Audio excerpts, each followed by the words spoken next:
Welcome to Partners in Prevention. I'm Jennifer Stein with Prevent Child Abuse Habersham.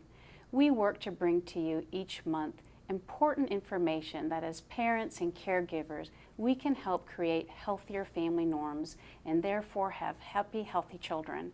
One of the things that we're going to be discussing today is technology and the effects that this technology has on our youth. You know, we go through the trouble of making sure that our children wear helmets when they ride bicycles, that they have safety seats and seat belts when riding a car, and then of course when they get to be 16, 15, we're helping them through the process of being responsible drivers. But when the time comes where they are handed a cell phone, very little training goes into what is given to this child. And here we are, when they are handed this device, they can reach the world. So today it's really important that you try to tune in and listen to some wonderful tips that we can help give to you to be a better parent. To do that today, we have a very special guest. Her name is Robin Windstream. She is here with us from Mustard Seed Counseling. She works with families on an ongoing basis, and so she truly has a firsthand knowledge of some of the trials and tribulations that we as parents go through as we rear our children into being healthy adults. I was reading a statistic, Robin, that teens, 14 to 17 years of age, 87% of them have a cell phone. What are some of the things that you might see or hear from the struggles that parents might have? Anything that comes to mind firsthand? Well, first, thanks for letting me come. Absolutely. And as soon as I knew that I was coming, I started asking some of the teens that come see me and the parents that come see me, what is your take on technology? How old do kids have to be when you feel like they need it? Right. And I got different answers from parents than I did with teens. If anytime I asked a 14 to 17-year-old, how old should you be to get technology, they would say at least 14. Isn't that interesting that they probably, because they had to wait. They say, my little sister shouldn't have Snapchat. You should not let her have a Facebook account, Mom, unless you're on it all the time. But then the mom would say, well, what about you, Johnny? You're 14. Oh, I'm mature enough. I can handle it. And this maturity, Robin, so much of it is tied into brain development. And so from your knowledge, how does technology affect the brain? What are some of the dangers there that we could be exposing our children to? Well, there's this really cool book. It's called The Teen Brain. And I really recommend parents to read it, or on YouTube, families together look at segments about the brain and the teenager, because a lot of teens don't understand that when you're little, your brain is this whole bunch of like Christmas lights, and they're going crazy. Right. And as you mature, they start to come together and form a circuitry. Okay. And these lights are coming together, and your frontal cortex, where your reasoning, your self-control, your empathy, are the last part to develop. That doesn't develop until you're about 20. So between the ages of 12 to 18, your empathy, your self-control, your impulse control is still really growing.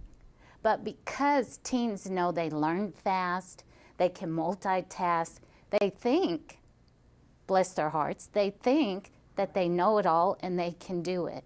However, they really don't have that strong self-control. And that's where adults and parents and caregivers need to help them have boundaries as they sit and grow. It's kind of like having a teen on the top of a hill and him flying to the bottom. The parents or the caregivers are the bumper cars, kind of helping them. They're not trying to boss them around. They're just trying to help. And set those limits and put those things in place. Now, one of the things I remember you mentioning is how some of the addictive nature that this technology can cause to the brain. Something to do with what it sets off, or how do you explain that? Well, it's called, our brain has this circuitry with synapses, is what it's called. And the same part of our brain, they did all these studies and connected all these, you know, circuitries to people's brains and studied them. But anyways, at the end of the day, our brain has pathways, and the same pathway for gambling, the same pathway for addiction is the same pathway kids use for technology and gaming and using apps. So if we're not careful, we become addicted. Right. And many of the teens I talked to said, you know, I can't sit there a whole hour and study. I'm stopping and checking Facebook, or I'm stopping in Instagram. That self-control isn't there. Right. And then just the distraction that causes when you are trying to devote time to studying, your time management gets skewed because you're not able to stay focused. You're right. And one of the teens told me, you know, my friend that's from another country, he learned self-discipline at a young age. He can sit there and study for a whole hour. I wish I could be more like that. Right. I have to have my Snapchat, my FaceTime, and my Facebook and my Instagram, and then I'll do some algebra, and then I'll come over here and check on my friends. But these kids are used to that constant stimulation. What can some parents do when it comes to just some structure and some boundaries? What are some very basic things that we as parents can do to kind of set some limits for our teenagers?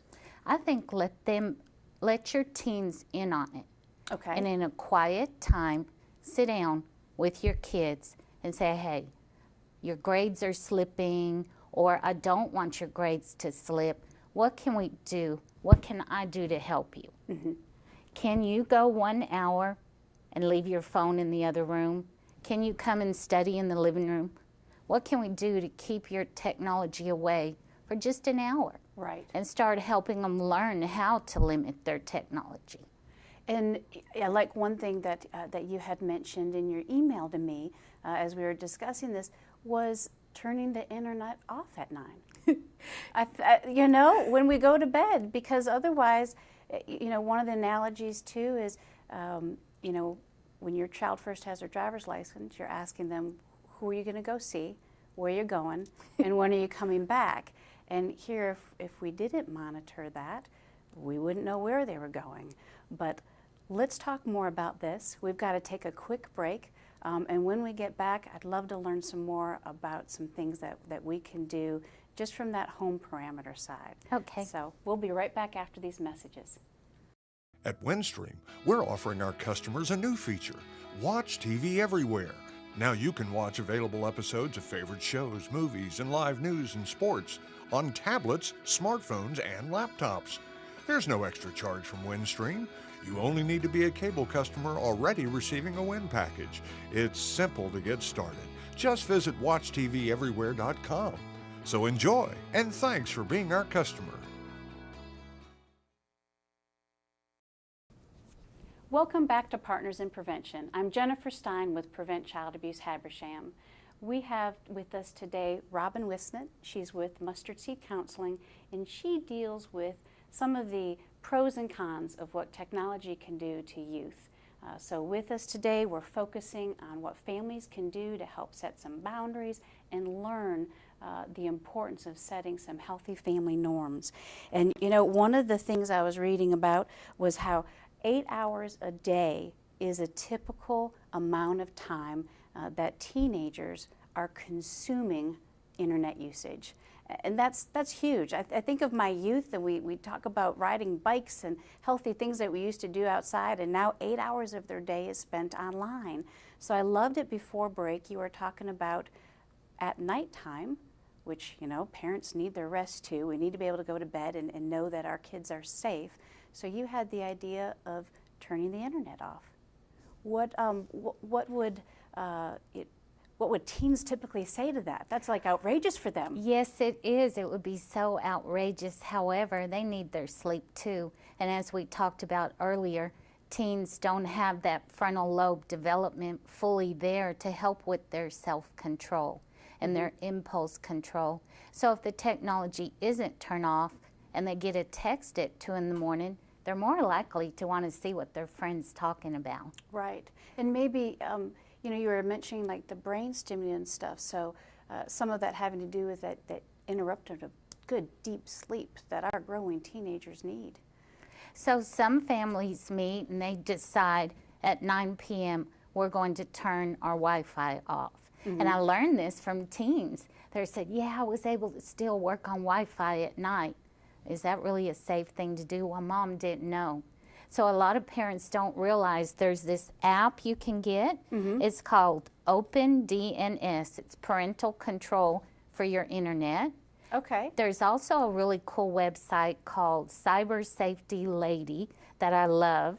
And then there's even one that kids can go to called teencentral.net.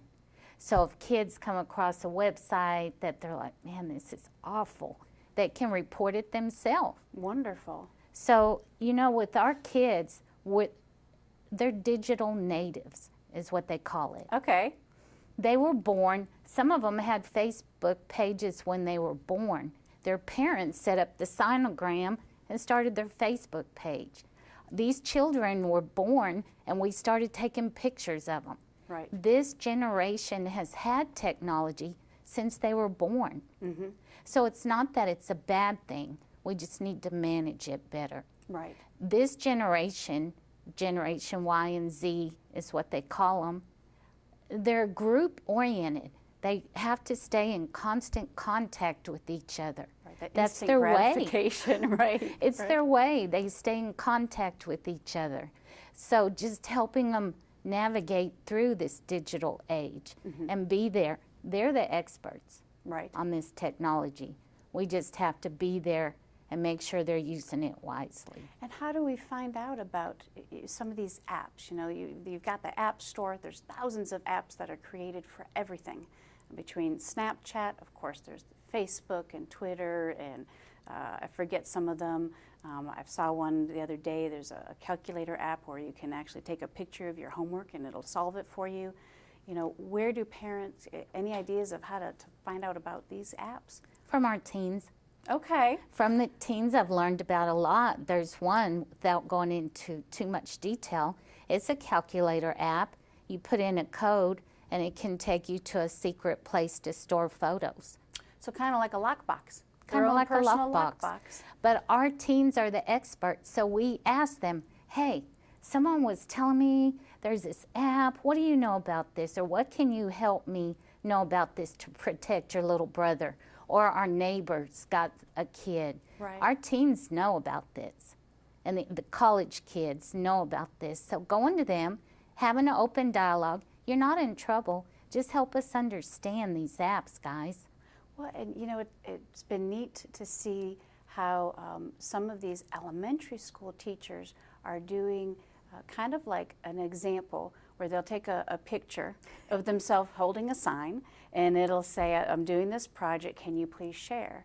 And it talks about the viral nature of one image and how quickly it can circulate to thousands to millions of people.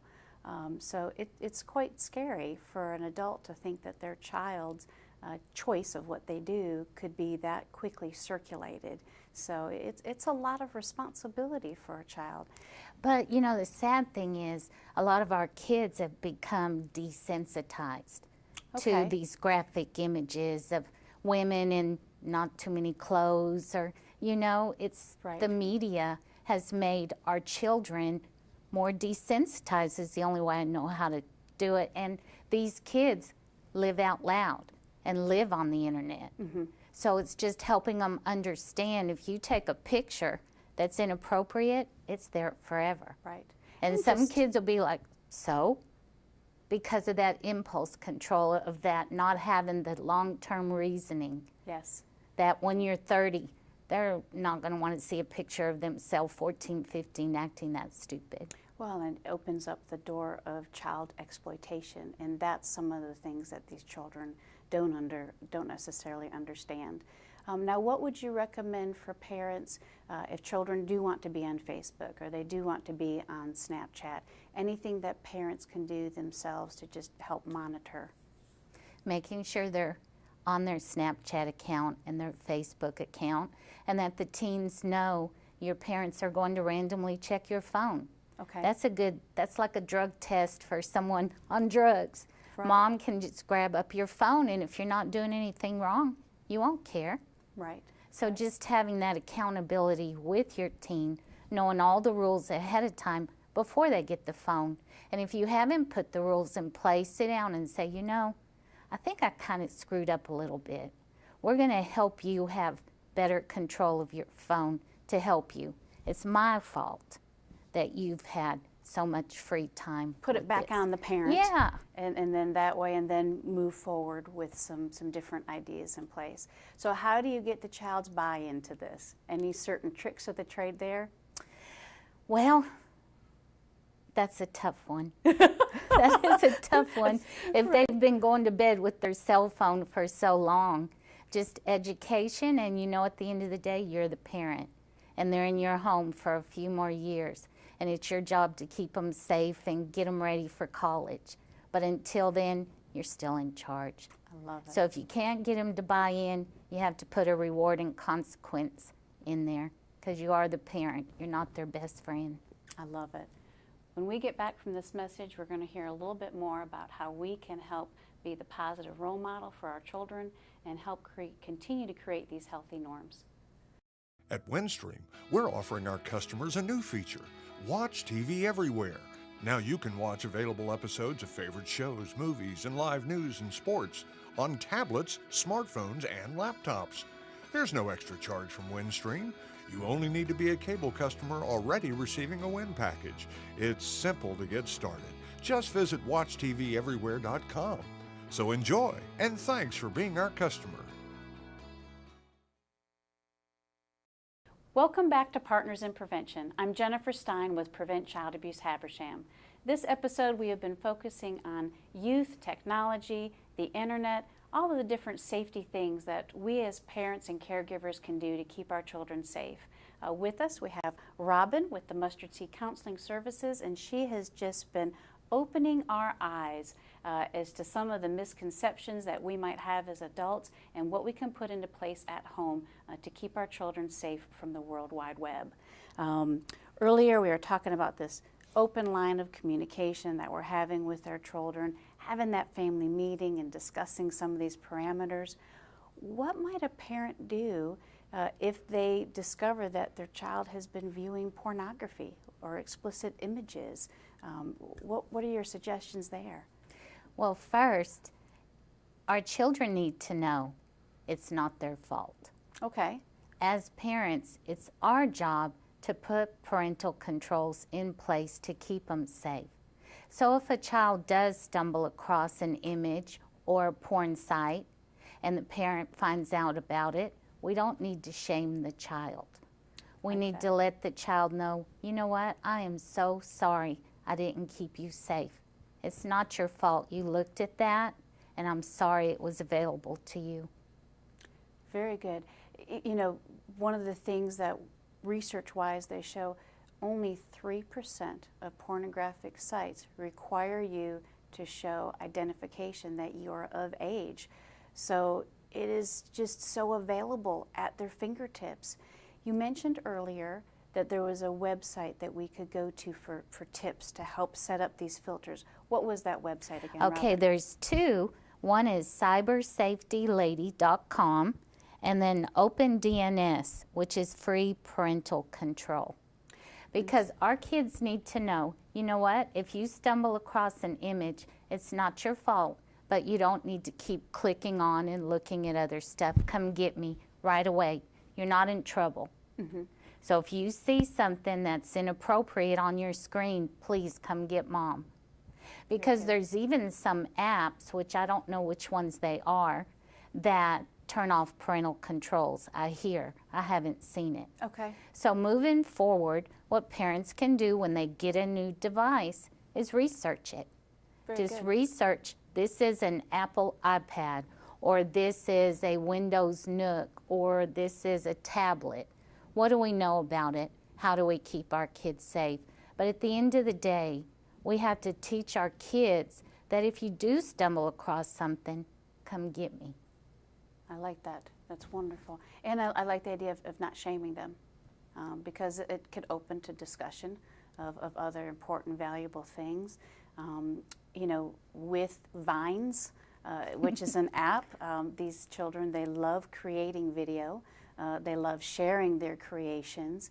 So there's some really interesting and challenging and creative things that children can do. However, with that comes that responsibility of knowing how to draw the line. With the, balancing of time, okay, you've come up with this idea. What are some consequences that could be put in place? Anything there to help steer them? The time to think of consequences is when everyone's calm, ahead of time. Okay. Sit down as a family. These are going to be the consequences. If you're on technology for 2 hours and you were supposed to be on for 1 hour, what's a good consequence? Having an open dialogue ahead of time as a family on what your consequences are going to be. And let's not just take their tablet away. Let's give them some choices. There are a lot of teens out there that aren't all over technology, that ride bikes, that run, that hike, that volunteer in the community. What can our kids do instead of technology? If we're going to limit technology, let's help our kids come up with a list of things they can do instead. Wonderful. And like you said, creating that in advance while everybody's... Well, they're calm. While you're not in a disagreement or they haven't already done anything wrong. Fantastic. But one final thing. So yes. Let's say you do get in the moment. You need to have your own self-control, counting to 10, walking away, get a drink of water, model some good behavior before you go back to them. Because these teens, like we talked about, their brain's still developing, but they think they're ahead of the game and know everything. So we have to model some behavior for them because it's harder for them to keep their anger in control. Very good. You were mentioning too, was it 5 tips or 5 steps? What are those, Robin? So no matter what chaos is going on in your family, there are always 5 things in a teen or a kid's control. What they eat, the friends they make, if they exercise or do video games, right? Right. There's 3. The words we use and how we control our anger. There's always at least 5 things, and I use the visual of 5, helping the teen or kid come up with 5 things, no matter what, are in your control. Wonderful. Because parents aren't always there. And we're teaching them to make good choices so they can fly. We don't still want them home at 30.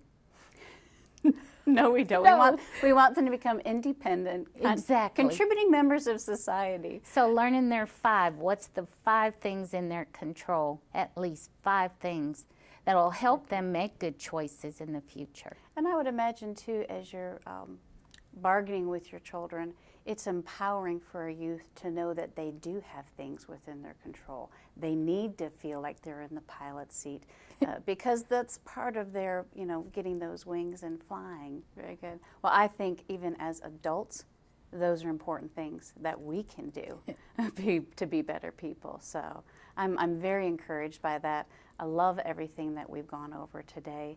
I think these are valuable tips for us to, when we hand them this device, that we in advance have researched it, we know what's in place to keep them safe, because truly as adults we are the ones that are responsible for their safety. So Robin, thank you for being here today. And let parents know if they've already given them the phone, we make mistakes too. Right. It's okay to say, come here Johnny, I've made a mistake. I need to put some more controls in place to help you. Take a step back.